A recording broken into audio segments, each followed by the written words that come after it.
আজকের রেসিপি দুর্দান্ত স্বাদের চিকেন কিমা চানা মশলা রেসিপি। চলুন তাহলে দেখে নিই।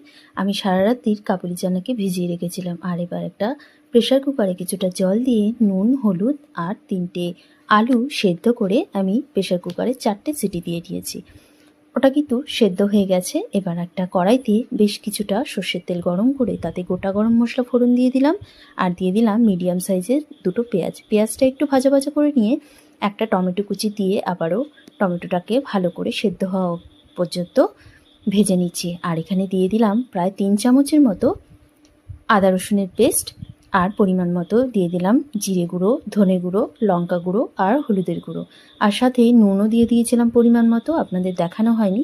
মশলাটা যখন একটু কষে আসবে তখন আমি চিকেন কিমাগুলো দিয়ে দেব। চিকেন কিমাগুলো মশলার সাথে খুব ভালো করে কষিয়ে নিতে হবে। যখন তেল ছাড়বে তখন কিন্তু আমরা অ্যাড করে দেবো সেদ্ধ করে রাখা ছোলাগুলো। জল আপনারা প্রয়োজন অনুযায়ী দিতে পারেন। যখন সব মিশিয়ে নেওয়া হবে তখন আলুগুলোকে এইভাবে স্ম্যাশ করে আমরা দিয়ে দিলাম, আর ওপর দিয়ে ছড়িয়ে দিলাম কিছুটা কাসুরি মেথি আর গরম মশলার গুঁড়ো। ব্যাস, দারুণ টেস্টি রেসিপি কিন্তু একদম তৈরি হয়ে গেল। আপনারা চাইলে একটু চিনি দিয়ে নিতে পারেন, আমি চিনিটা দিইনি। ব্যাস, রেডি হয়ে গেল আমাদের দারুণ সুস্বাদু চিকেন চানা মশলা, আর সাথে করেছিলাম গরম গরম লুচি। টাটা।